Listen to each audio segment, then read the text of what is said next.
السلام علیکم ورحمۃ اللہ وبرکاتہ. کیا حال ہے سب کا؟ الحمد للہ. نحمده ونصلی علی رسولہ الکریم.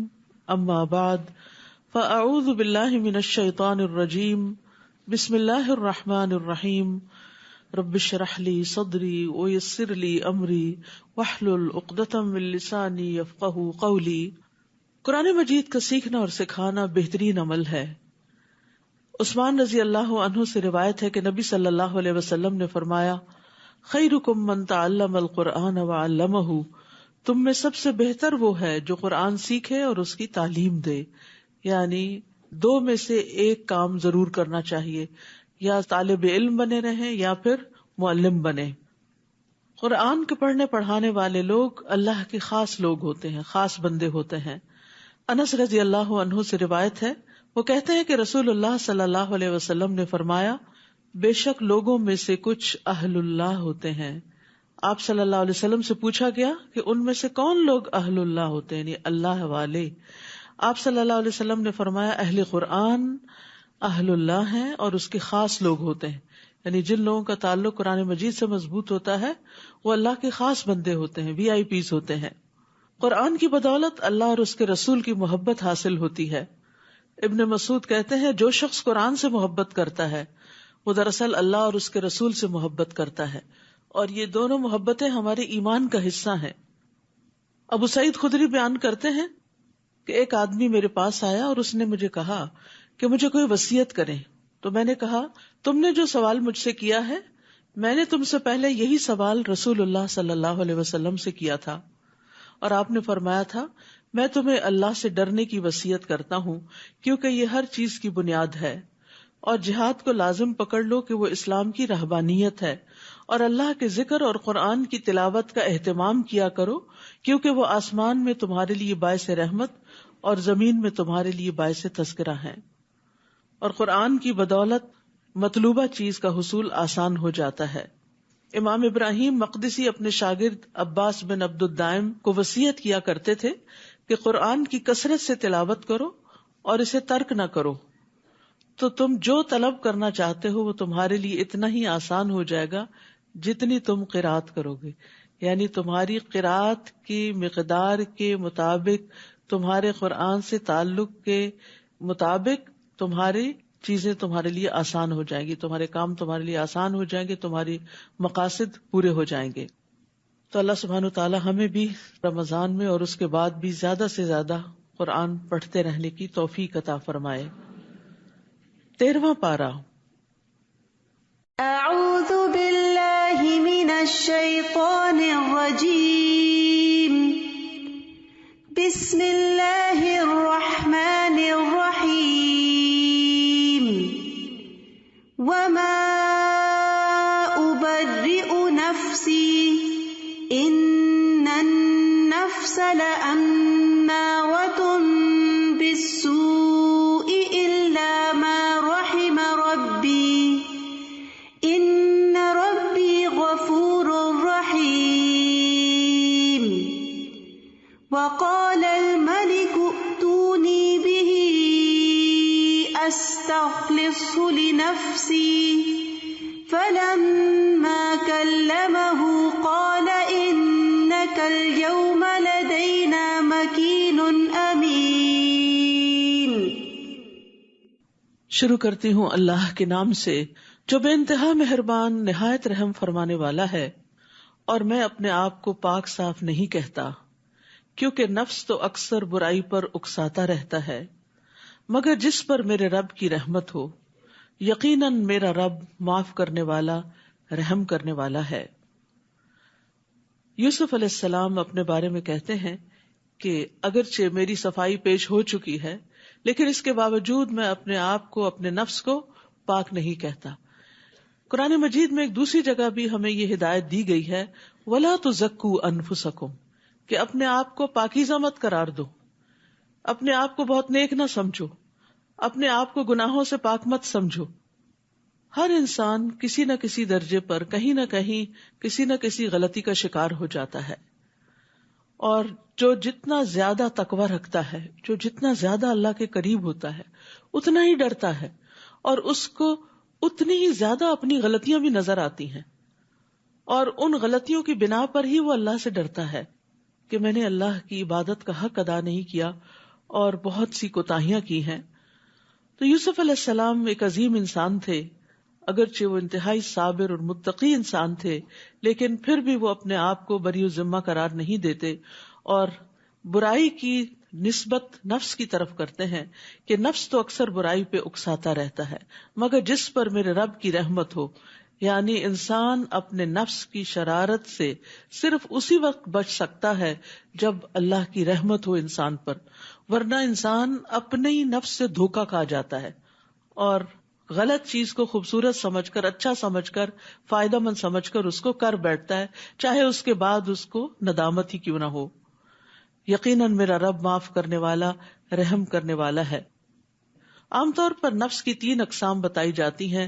ایک نفس امارہ ہوتا ہے جو گناہوں کا حکم دیتا ہے یا ابھارتا ہے، جب انسان برائی کر بیٹھتا ہے تو پھر دوسرا نفس لوامہ ہوتا ہے جو اس برائی پر اس کو ملامت کرتا ہے، اور تیسرا نفس مطمئنہ ہوتا ہے کہ جب انسان توبہ کر لیتا ہے تو ہی نفس مطمئن ہوتا ہے، یا پھر خیر اور نیکی کے کام جو ہیں وہ انسان کے نفس کو نفس مطمئنہ بناتے ہیں۔ اور ہم سب کو اس کے لیے ایم کرنا چاہیے، اس کی کوشش کرنی چاہیے، اور ہر وقت اپنے اندر کو چیک کرتے رہنا چاہیے، محاسبہ کرتے رہنا چاہیے کہ کیا میرے اندر کا نفس نفس مطمئنہ ہے یا نہیں، کیونکہ مرتے وقت نفس مطمئنہ کو ہی فرشتے یہ خوشخبری دیں گے، یا ایتھا النفس المطمئنہ ارجعی الی ربک راضیۃ مرضیہ۔ تو نفس مطمئنہ اس کو حاصل ہوتا ہے جو اپنے رب سے راضی ہوتا ہے اور رب بھی اس سے راضی ہوتا ہے، رضی اللہ عنہم ورضوا عنہ۔ اور یہ اسی وقت ہو سکتا ہے جب بندہ رب کی رضا کے کام کرتا رہے۔ تو ہم سب کو دعا بھی کرنی چاہیے اور اس کے لیے کوشش بھی کرنی چاہیے، اور نفس میں کسی بھی وقت کوئی ہلچل ہو تو واپس اس کو نفس مطمئنہ کی طرف لانا چاہیے، چاہے اللہ سے توبہ کرنا ہو یا بندوں سے معافی مانگنا ہو۔ وقال الملک ائتونی بہ استخلصہ لنفسی، اور بادشاہ نے کہا کہ اس کو میرے پاس لاؤ، میں اس کو اپنے لیے خاص کر لوں۔ پھر جب اس نے اس سے کلام کیا، یعنی بادشاہ نے بات کی یوسف علیہ السلام سے، قال انک اليوم لدینا مکین امین، کہا کہ آج سے آپ ہمارے پاس مکین بھی ہیں اور امین بھی ہیں۔ قال اجعلنی علی خزائن الارض انی حفیظ علیم، یوسف کہنے لگے مجھے زمین کے خزانوں کا نگران مقرر کر دیجئے، میں ان کی حفاظت کرنے والا ہوں اور یہ کام بھی جانتا ہوں۔ چونکہ بادشاہ نے آفر کی کہ اب آپ کا ہمارے ہاں بہت بڑا مقام ہے، مرتبہ ہے، آپ اب ہماری مدد کریں گے، ہمارے ساتھ مل کے کام کریں گے، تو پھر یوسف علیہ السلام نے اپنے لیے اس کام کا انتخاب کیا جس کو وہ سب سے بہتر طور پر کر سکتے تھے، جس کے لیے باقی لوگ تیار نہ تھے، لیکن اللہ سبحانہ وتعالیٰ نے یوسف علیہ السلام کو ایک خاص مرحلے سے گزار کر عزیز مصر کے گھر میں رکھ کر ایسی زبردست مینیجیریل سکلز عطا کر دی تھی کہ اب وہ اس عہدے کو لینے کے قابل تھے۔ تو اس آیت سے یہ بات پتہ چلتی ہے کہ انسان کے لیے جائز ہے کہ اگر اس کے پاس کوئی سکل ہو یا کوئی علم ہو تو اس بنا پر کہ دوسروں کی خدمت کر سکے، اپنی اس خوبی کا ذکر کر سکتا ہے کہ میں یہ کام جانتا ہوں۔ یہ بوسٹنگ کے لیے نہیں ہوتا کہ اپنے آپ کو انسان بڑی چیز بتائے یا فخر کرے، لیکن دوسروں کے کام آنے کے لیے۔ ماوردی کہتے ہیں کہ ایسا کرنا عام صفات میں مطلقاً جائز نہیں، یعنی بلا وجہ اپنے منہ میاں مٹھو بننا اور اپنی خوبیاں اور تعریفیں بیان کرنا یہ ایک ناپسندیدہ عمل ہے، لیکن ضرورتاً جائز ہے۔ جیسے آپ اپنے سی وی میں اپنے بارے میں لکھتے ہیں، لیکن اگر وہی سی وی آپ ہر وقت اپنی زبان سے دہراتے رہیں ہر مجلس میں تو پھر یہ ایک ناپسندیدہ صفت ہوگی، اور مخصوص حالات میں جب اس کے ساتھ کوئی مقصد جڑا ہوا ہو تو پھر ایسا کرنا درست ہے، ورنہ تزکیہ کرنا اور ریاکاری کرنا یہ ناپسندیدہ افعال ہیں۔ اور صاحب فضل انسان جتنا ہو سکے ان چیزوں سے بچے، بلکہ استغفار ہی کرتا رہے، اپنے گناہوں کو یاد کرتا رہے تاکہ وہ نیکیوں میں اور آگے بڑھ سکے۔ اور دوسری بات یہ ہے کہ جب آپ کسی کام کے قابل ہوں اور آپ دیکھ رہے ہوں کہ باقی کوئی اور نہیں کر سکتا تو اس وقت بیٹھے رہنا بھی ایک جرم ہے۔ ہم دیکھتے ہیں کہ احزاب کے دن رسول اللہ صلی اللہ علیہ وسلم نے اپنے صحابہ سے کہا جنگ خندق کے موقع پر آپ کو معلوم ہے نا کہ سارے اہل عرب اکٹھے ہو کر مسلمانوں کے سر پہ سوار ہو گئے تھے کہ آج ان کو ختم ہی کر کے رکھے. تو نبی صلی اللہ علیہ وسلم نے اپنے ساتھیوں میں اعلان کیا کہ ہمارے پاس کفار کی خبریں کون لائے گا, کہ اب ان کی پوزیشن کیا ہے. تو زبیر رضی اللہ عنہ نے کہا کہ میں لاتا ہوں. پھر آپ نے پوچھا, دوسری بار بھی زبیر رضی اللہ عنہ نے کہا کہ میں جاؤں گا. تیسری بار پوچھا, کیونکہ بہت سخت سردی کا موسم بھی تھا اور بہت خوفناک خطرناک حالات تھے, کوئی بھی جانے کی ہمت نہیں کر رہا تھا. تو زبیر رضی اللہ عنہ نے کہا کہ میں جاتا ہوں. اس پر آپ صلی اللہ علیہ وسلم نے فرمایا کہ بے شک ہر نبی کے حواری ہوتے ہیں اور میرے حواری زبیر ہیں, اور اس بنا پر ان کو جنت کی بھی بشارت دی گئی. اس طرح ہم نے یوسف کو اس سرزمین میں اقتدار عطا کیا. کہتے ہیں کہ وہی عہدہ جو عزیز مصر کے پاس تھا اب وہ ان کو مل گیا, یعنی جس کے غلام تھے اب وہ غلامی کی بجائے آقا کے منصب پہ آ گئے. وہ جہاں چاہتے رہتے تھے, یعنی اب بہت کچھ ان کے کنٹرول میں آ گیا تھا اور ساری مملکت میں ان کے بے پناہ اختیارات ہو گئے. ہم جسے چاہیں اپنی رحمت سے ایسے ہی نوازتے ہیں اور نیک لوگوں کا اجر ضائع نہیں کرتے. یہ نیکی کون سی نیکی تھی؟ یہ ان کا صبر تھا جو مشکل ترین حالات میں انہوں نے کیا. کنویں میں صبر کیا. جس قافلے نے ان کو باہر نکالا ان کے سامنے اپنی کہانی نہیں بیان کرنی شروع کی کہ میرے بھائیوں نے میرے ساتھ بہت برا کیا اور مجھے یہاں پھینک گئے ہیں, پلیز مجھے میرے گھر واپس پہنچاؤ, کچھ نہیں کہا. پھر غلامی میں صبر کیا, جیل میں صبر کیا, حرام کام پہ صبر کیا. ایک عورت نے برائی کی دعوت دی, اس دعوت کو قبول نہیں کیا, اس پر صبر کیا. تو جیسی جیسی ان کی آزمائشیں تھی ویسا ویسا صبر کرتے گئے. اور یاد رکھیے نبی صلی اللہ علیہ وسلم نے فرمایا جتنی مشقت ہوتی ہے اسی مقدار پر اللہ کی مدد آتی ہے. یعنی جتنے مشکل حالات سے آپ کو گزارا جاتا ہے اگر آپ صبر کریں تو اتنی مقدار میں اللہ کی مدد آپ کے پاس آئے گی. اور بے شک اللہ کی طرف سے صبر کی توفیق بھی اسی مقدار میں ملتی ہے جتنی بڑی آزمائش ہوتی. لیکن یہ کس کو ملتی ہے؟ من یتصبر یصبرہ اللہ. جو صبر کرنا چاہتا ہے اللہ تعالیٰ اس کو صبر عطا کر دیتا ہے. اور صبر کرنے کی وجہ سے ہی انسان کے اوپر سے آزمائش ٹلتی ہے اور پھر دن بدلتے ہیں, اچھے دن آتے ہیں. وَلَأَجْرُ الْآخِرَةِ خَيْرٌ لِلَّذِينَ آمَنُوا وَكَانُوا يَتَّقُونَ. اور جو لوگ ایمان لائے اور اللہ سے ڈرتے رہے ان کے لیے آخرت کا اجر ہی بہتر ہے. یہاں پر آخرت کے اجر کا ذکر اس لیے کر دیا گیا کہ یہ تو صبر کے نتیجے میں دنیا میں ان کو اللہ تعالیٰ نے ایک بہت بڑا مقام دیا تھا, لیکن آخرت کا اجر تو کہیں بڑا ہے. یعنی دنیا کے اجر سے ہی اندازہ کر لو کہ آگے بھی کیا کچھ ملنے والا ہے. کچھ عرصے بعد یوسف کے بھائی مصر آئے, کیونکہ اب مصر میں قحط آ گیا تھا, اور وہ قحط نہ صرف ہی کہ مصر بلکہ فلسطین, شام, آس پاس کے علاقوں میں بھی پہنچ گیا. اور یوسف علیہ السلام جس طرح غلے کو انہوں نے سنبھالا اور پھر جس طرح یہ تقسیم کر رہے تھے تو یہ خبریں کنعان تک جا پہنچی, ان کے بھائیوں تک جا پہنچی. انہیں تو نہیں پتا تھا کہ وہ کون ہے بادشاہ, لیکن ان کی تعریف ہر جگہ ہونے لگی. تو بھائی بھی سن کے کہ ہمیں یہاں سے غلہ مل سکتا ہے وہ یوسف کے پاس آئے اور یوسف کے پاس حاضر ہوئے. یوسف نے انہیں تو پہچان لیا مگر وہ انہیں پہچان نہ سکے. انہوں نے تو ان کو کنویں میں پھینک کے اپنا کام ختم کر لیا تھا. ان کے تو وہم و گمان بھی نہیں تھا کہ آج اس تخت پر جو بیٹھا ہے وہ ان کا بھائی ہی ہے.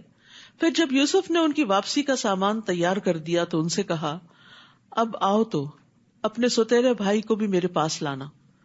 تم دیکھتے نہیں کہ میں ناپ پورا دیتا ہوں اور ایک اچھا مہمان نواز ہوں. اب یہ بھی صبر کی ایک بات ہے کہ پہچان لیا اپنے بھائیوں کو, اور یہ بھی معلوم کر لیا کہ ایک بھائی پیچھے بھی ہے, کیونکہ بنیامین ساتھ نہیں تھے جو ان کے سگے بھائی تھے. تو اس لیے انہوں نے کہا کہ آئندہ اپنے دوسرے بھائی کو بھی لے کر آنا, اور تم دیکھ رہے ہو کہ میں تمہارے ساتھ کتنا احسان کا برتاؤ کر رہا ہوں. یہ بھی ان کی اپنی تعریف نہیں تھی بلکہ ان کو احساس دلانا تھا کہ یو آر ویلکم, ابھی بھی ہم نے تمہاری قدر کیا, آئندہ بھی کریں گے. چاہتے یہ تھے کہ بھائی پھر واپس آئیں, اور اگر تم اسے نہ لائے تو میرے پاس نہ تمہارے لیے غلہ ہے اور نہ ہی میرے پاس آنے کی کوشش کرنا.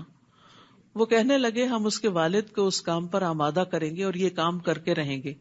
اور یوسف نے اپنے خادموں سے کہا کہ ان کی پونجی یعنی ان کے جو پیسے انہوں نے دیے ہیں غلے کے, ان کی خرجیوں میں ہی رکھ دو, سامان میں ہی رکھ دو, تاکہ جب وہ اپنے گھروں میں پہنچے تو اسے پہچان لیں اور شاید اس طرح وہ جلد دوبارہ یہاں آئیں. پھر جب وہ اپنے باپ کے ہاں پہنچے تو کہنے لگے, ابا جان, آئندہ ہمیں غلہ دینے سے انکار کر دیا گیا ہے, لہٰذا ہمارے ساتھ ہمارے بھائی کو بھیج دے, اس طرح ہی ہمیں غلہ مل سکے گا. اور ہم یقیناً اس کی حفاظت کرنے والے ہیں، کیونکہ پہلے حفاظت نہیں کیے تھے یوسف علیہ السلام کی. تو انسان کے اندر جب گلٹ ہوتا ہے نا تو وہ پھر اس چیز کو بار بار دہراتا رہتا ہے. یعقوب نے کہا کیا میں تم پر ایسے ہی اعتبار کر لوں جیسے اس سے پیشتر اس کے بھائی کے بارے میں اعتبار کیا تھا؟ اللہ ہی بہتر محافظ ہے، مجھے تمہاری حفاظت پہ بھروسہ نہیں. فاللہ خیر حافظا وہو ارحم الراحمین، اور وہی سب سے زیادہ رحم کرنے والا ہے. یعنی یہ کلمات صرف یعقوب علیہ السلام کے لیے ہی نہیں تھے. جب کبھی آپ کو بھی کسی چیز کے کھو جانے کا، ضائع ہونے کا ڈر ہو تو اس وقت اسے اللہ کی حفاظت میں دے کے یہی جملہ دہرا دیں، فاللہ خیر حافظا وہو ارحم الراحمین. پھر جب انہوں نے اپنا سامان کھولا تو دیکھا کہ ان کی پونجی بھی انہیں واپس کر دی گئی ہے، تو وہ بہت خوش ہوئے اور کہنے لگے ابا جان ہمیں اور کیا چاہیے، ہماری تو پونجی بھی ہمیں واپس کر دی گئی ہے. اب ہم جلد ہی اپنے گھر والوں کے لیے رسد لائیں گے اور اپنے بھائی کی حفاظت کریں گے، اور ایک بار شتر یعنی اونٹ بھر غلہ اور زیادہ لائیں گے. اور یہ اب کی بار غلہ لانا تو بالکل آسان ہے، یعنی اب تو ہماری ان سے دوستی ہو گئی ہے اور وہ ہم پہ بڑے مہربان ہیں اور ہم بہت آسانی سے زیادہ غلہ لانے کے قابل ہو گئے ہیں. یعقوب نے کہا جب تک تم مجھے اللہ کے نام پر پختہ عہد نہ دو گے کہ ہم اسے یقیناً آپ کے پاس لائیں گے، تب تک میں کبھی اسے تمہارے ساتھ روانہ نہ کروں گا. اب ادھر ان کا مفاد اٹک گیا تھا اور ادھر یعقوب علیہ السلام کو اپنی ریزرویشن تھی، الا یہ کہ تم سب بھی کہیں گھیرے میں لے لیے جاؤ تو اور بات ہے. پھر جب انہوں نے اس طرح پختہ عہد دے دیا، پرومس کیا، تو یعقوب کہنے لگے جو کچھ ہم قول و قرار کر رہے ہیں اللہ اس پر ضامن ہے، یعنی میرے اور تمہارے درمیان نہیں، اس کا گواہ اللہ ہے. اور یہ ایک حقیقت ہے، یاد رکھیے جب بھی ہم کسی بندے سے کوئی معاہدہ کرتے ہیں، کوئی وعدہ کرتے ہیں، تو اللہ اس کو دیکھ رہا ہوتا ہے. تو اگر کوئی شخص اس سے پھرتا ہے تو پھر اللہ سبحانہ وتعالیٰ اس کو پکڑنے والا ہے. تو اس لیے لوگوں سے وعدے کر کے، چاہے چھوٹی چیز کا وعدہ ہو یا بڑی چیز کا، اس سے پھرنا نہیں چاہیے. پھر کہنے لگے میرے بچوں، شہر میں ایک ہی دروازے سے نہیں بلکہ مختلف دروازوں سے داخل ہونا، تاہم میں اللہ کی مشیت سے تمہیں ذرہ برابر بھی نہیں بچا سکتا. حکم تو صرف اسی کا چلتا ہے، میں اسی پر بھروسہ کرتا ہوں، اور جسے بھی بھروسہ کرنا ہو اسی پر کرنا چاہیے. یعقوب علیہ السلام نے ایسا کیوں کہا تھا؟ کیونکہ انہیں یہ اندیشہ تھا کہ 11 بھائی اور جوان لڑکے، اور وہ بھی خوبصورت اور صحت مند، جب اکٹھے کہیں جائیں گے تو لوگ تعجب سے ان کو دیکھیں گے، اور جب کوئی تعجب سے کسی کو دیکھتا ہے تو حسد کے علاوہ تعجب کی نظر بھی لگ جاتی ہے. یعنی جب انسان کسی چیز کو واہ کہہ کے دیکھتا ہے، واہ، یعنی حیران پریشان ہو جاتا ہے، تو بعض اوقات ایسی نظر بھی نقصان دیتی ہے. تو اس آیت سے علماء یہ کہتے ہیں کہ اس میں نظر بد سے بچنے کی دلیل ہے، اور نظر بد کا لگنا برحق ہے. یہ قرطبی نے کہا ہے. نبی صلی اللہ علیہ وسلم نے بھی فرمایا کہ نظر لگنا برحق ہے، اور آپ صلی اللہ علیہ وسلم نے یہ بھی فرمایا کہ نظر بد آدمی کو قبر میں اور اونٹ کو ہانڈی میں داخل کر دیتی ہے. ابو ذر سے یہ بھی روایت ہے کہ رسول اللہ صلی اللہ علیہ وسلم نے فرمایا بے شک نظر بد آدمی کو اللہ کے حکم سے دیوانہ کر دیتی. یعنی بعض اوقات کسی چیز پر، کسی بات پر ایسی کسی کی نظر لگتی ہے کہ انسان بالکل پاگلوں جیسی حرکتیں کرنے لگتا ہے. پھر اسی طرح چہرے کے کالے داغ دھبے، یعنی فزیکل النیسز جو ہیں، اس میں بھی نظر کا بعض اوقات دخل ہوتا ہے.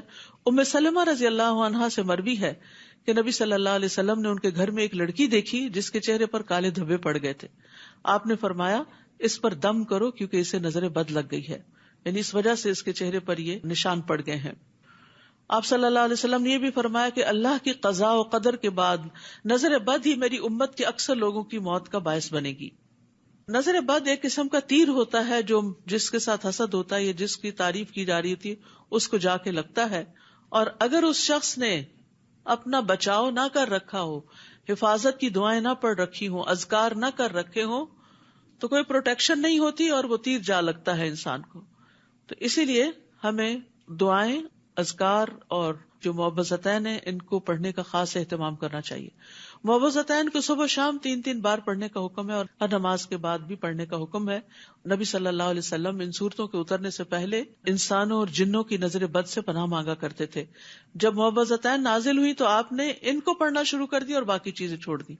تو اس سے یہ پتہ چلتا ہے کہ اگر باقی بہت لمبے چوڑے اذکار آپ نہیں بھی کر سکتے، کبھی آپ کی دیر سے آنکھ کھلتی، یاد رکھیے ان اذکار کے پڑھنے کا وقت سورج نکلنے سے پہلے اور سورج غروب ہونے سے پہلے ہے، یعنی مغرب کے بعد کا وقت نہیں ہے اور سورج نکلنے کے بعد کا وقت نہیں ہے، اس سے پہلے پہلے فجر کی نماز اور سورج نکلنے کے درمیان پڑھیں، عصر کی نماز اور سورج غروب ہونے کے درمیان میں پڑھیں. اور اگر کسی وجہ سے بہت مصروفیت یا وقت کی قلت یا تنگی کی وجہ سے انسان سارے اذکار نہیں بھی پڑھ سکتا تو معوذتین ضرور پڑھے، کیونکہ یہ ہر چیز سے کفایت کرنے والی ہیں. پھر یعقوب علیہ السلام کہتے ہیں ان الحکم الا للہ، حکم تو اللہ ہی کا ہوتا ہے. علیہ توکلت، میں اس پہ توکل کرتا ہوں، بھروسہ کرتا ہوں. وعلیہ فلیتوکل المتوکلون، اور توکل کرنے والوں کو اسی پر ہی توکل کرنا چاہیے. یعنی اسباب اختیار کرنے کے باوجود لازم ہے انسان کے لیے کہ بھروسہ اللہ کی ذات پہ کرے، نہ اپنی طاقت پہ اور ذہانت پہ اور نہ لوگوں پہ. اور وہ اپنے بچوں کو بھی اس بات کی تعلیم دے رہے تھے کہ وہ اسباب کے ساتھ ساتھ اللہ پر بھروسہ کریں، اور سب متوکلین کو اللہ ہی پر توکل کرنا چاہیے. بہرحال چنانچہ جس طرح ان کے باپ نے شہر میں داخل ہونے کا حکم دیا تھا ویسے وہ اس میں داخل ہوئے. اس کی یہ تدبیر اللہ کی مشیت کے مقابلے میں کچھ بھی کام نہ آئی.